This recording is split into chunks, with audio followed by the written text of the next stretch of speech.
नमस्कार।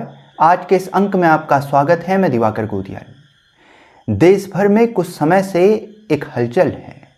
एक atom bomb फोड़ा गया और उसके बाद हलचल पैदा होनी स्वाभाविक सी बात है।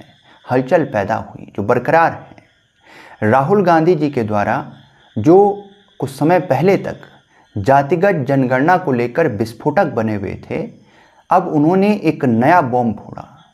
और ये चुनाव आयोग को लेकर हमने देखा कि उन्होंने किस प्रकार से कुछ बेहद संगीन आरोप चुनाव आयोग पर लगाए और उन्होंने कुछ साक्ष्य भी अपनी तरफ से पेश किए। उन साक्ष्यों को लेकर कई चर्चाएं हुई, कई बातें हुई और उन पर जांच भी होने लगी। कई तमाम बातों के बाद ये निकलकर सामने आया, जब चुनाव आयोग ने भी अपनी बात को रखा, कि राहुल गांधी जी एक शिकायत पत्र दर्ज कर दें और उसी के साथ सब कुछ साफ हो जाएगा। उस पर जांच होगी या फिर वे कोर्ट में जाएं और इस बात को रख दें, क्योंकि ये कोई साधारण बात तो है नहीं। चुनाव आयोग अगर चोरी करने लगा है तो आपके मत की कोई ताकत नहीं।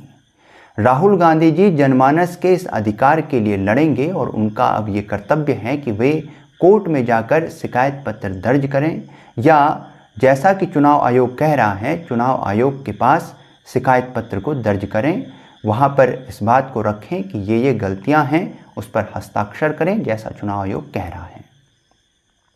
देश के जनमानस में एक भ्रम तो पैदा हो ही गया है वोटिंग को लेकर और चुनाव आयोग को लेकर। अब जो ये भ्रम है, इस भ्रम की स्थिति में कई मतदाता तो अपने मत का, उस अधिकार का प्रयोग भी नहीं करेंगे। ऐसा राहुल गांधी जी बिल्कुल नहीं चाहेंगे। उनको चाहिए कि वे ये जरूर करें कि इस भ्रम की स्थिति को समाप्त करें और स्थिति को स्पष्ट करें। जो दावे उन्होंने किए हैं कोर्ट में जाकर उन्हें सिद्ध करवाएं, तभी ये बात स्पष्ट हो सकेगी और जो गुनहगार हैं उन्हें इस संबंध में सजा मिल सकेगी। सोचने की बात है और ये जानने का विषय है, चुनाव आयोग पर लगाए इन आरोपों के पीछे क्या कुछ गणित है। इस बात को समझिए, राजनीतिक रूप से बीजेपी को ऑपरेशन सिंदूर का लाभ बिहार के चुनाव को लेकर होने वाला है। मोदी जी के बिहार में उस रैली को लेकर बहुत चर्चा हुई। अब अगर ऑपरेशन सिंदूर के उस एक विशाल राजनीतिक लाभ को, उसका मुकाबला करना है, तो राजनीतिक मंच पर एक नया शिगुफा खड़ा करना होगा।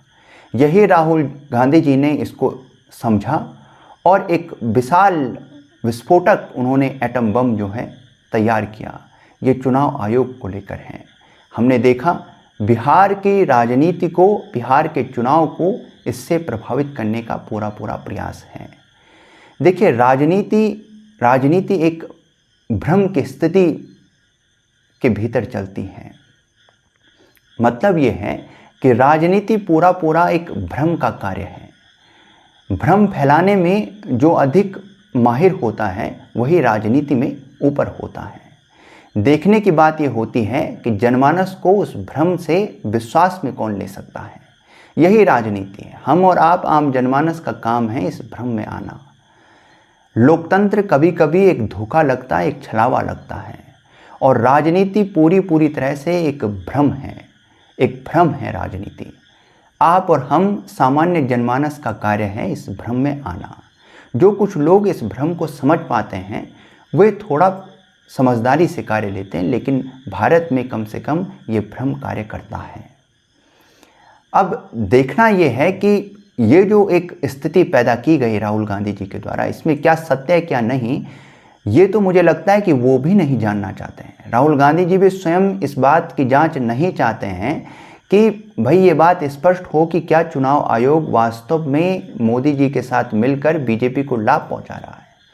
अगर बात यह है कि चुनाव आयोग धांधली कर रहा है, तब तो ऐसा भी हो सकता है कि कई जगह पर अन्य प्रत्याशियों के साथ, अन्य दलों के प्रत्याशियों के साथ मिलकर भी चुनाव आयोग धांधली कर रहा हो। लेकिन उन्होंने आरोप ये भी लगाया है कि प्रधानमंत्री जो हैं वो वोट चोरी करके प्रधानमंत्री बने हैं।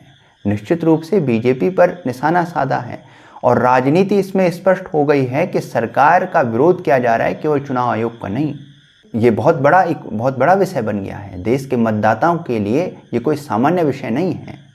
अब राहुल गांधी जी भी स्वयं यूँ लगता है कि नहीं चाहते हैं कि ऐसा हो कि इस पर पूरी जांच हो और स्थिति स्पष्ट हो। वो स्वयं भी नहीं चाहते हैं।